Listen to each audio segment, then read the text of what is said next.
Hello again, people. This one's going to be a little bit quick. I was going to be reviewing this guy today, but there's been enough discourse online that I felt I needed to come back and address something with this guy.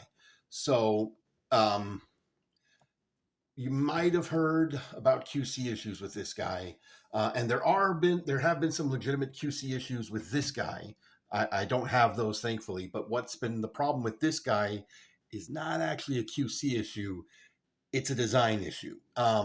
So I mentioned in the video how some people were having the abs down here on the inner robot cracking. So what's been happening is they've been splitting right here. And the reason this has been happening is this piece, the slider piece. So if you remember in the previous video, I said that, you could, well, it kind of helps if I don't have that clipped in, that, the slider is in here and you can kind of push down on it from the top to push it down.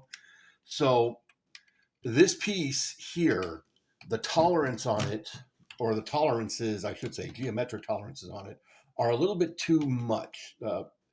What that means is they can be either too big or too small. And that's what your tolerances are. They determine how big a piece can be before it's too big and how small it can be before it's too small. And the issue that people are having is that it's too big. And that's part of it.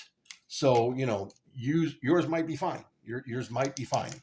The other part of it is this is not a solid channel all the way down.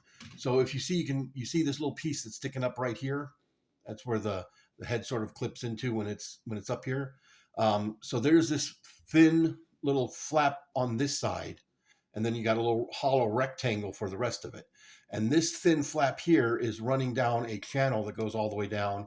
And then there's a second channel here that goes all the way down. And then the friction between here and those two channels, a little bit of channel here and a little bit of channel here, is what holds it in place and what makes it, stay in place when it goes up and down. But for some reason, when you get to about right here, that channel is no longer a solid channel. Instead, it's a bunch of teeth on both sides.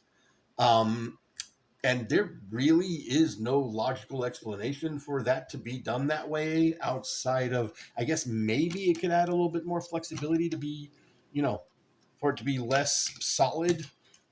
But for me, I'm pretty sure it's more of a case of cutting costs, to not have that channel go as a solid channel all the way down.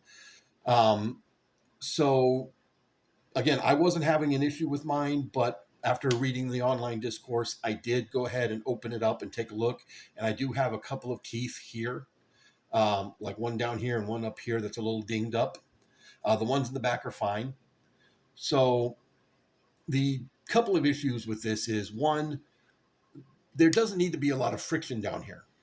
There doesn't, because one, this is the thinner part of it. This is where two of your screws are that are holding it together.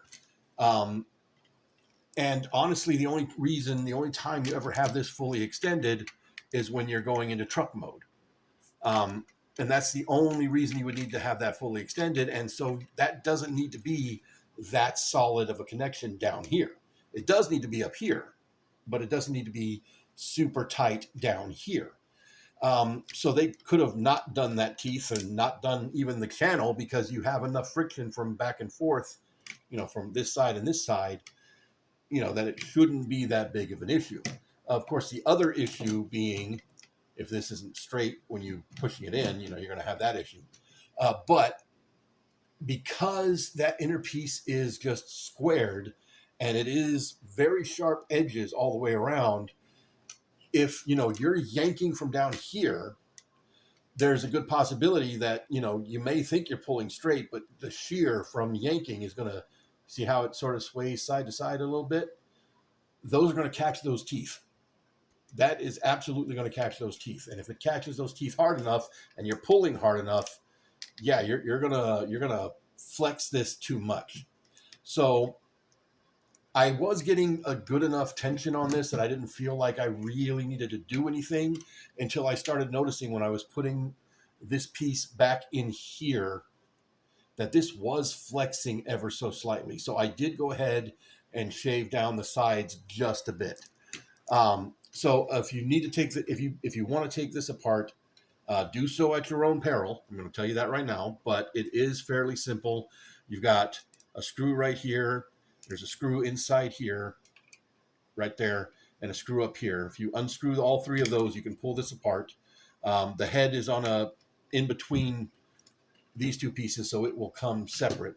And then once you unscrew this and take it off, then you got screws, not those screws. You got the screws right down here on these gray pieces, and then you've got a screw on either side of the neck over here, and these screws right here, and then the whole chest will just very easily come apart. If you do that, you got two options that you can do. Most of the online discourse that I've seen have been shaving down or sanding down the gray piece. I would test the fit of that gray piece, like on the chest, and see if you notice any minor flexing right here. And if you even the smallest hint of flexing, I would sand it down in that case. Other people are just grinding the teeth down here in the front.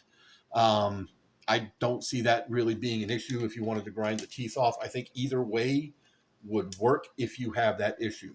But the main thing, again, and I'm going to stress this again, don't yank from here, push down from here. And that will extend out, pretty much as far as you need it to.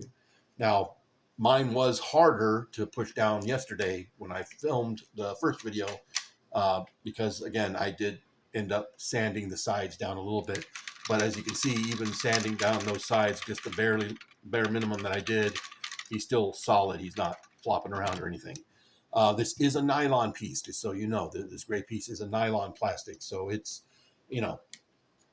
it can be a little easily frayed, and I think it will sort of rub down over time.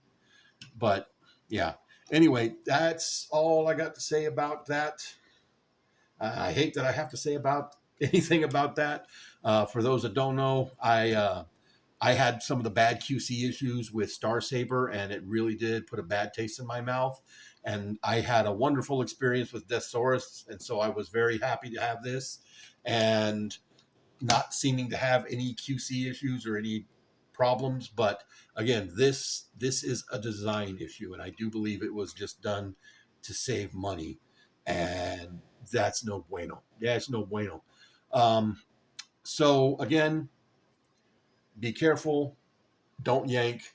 If you want to do the fix, there's better tutorials than this garbage that I'm putting up on YouTube, I'm sure, that you can find online. I don't think it's as widespread an issue as a lot of people are making it out to be, because, things on the internet tend to be a lot more amplified than they actually are. But even one or two cases like this for a premium costing figure that you wait a whole year to get, that's not a good sign. That's not a good sign.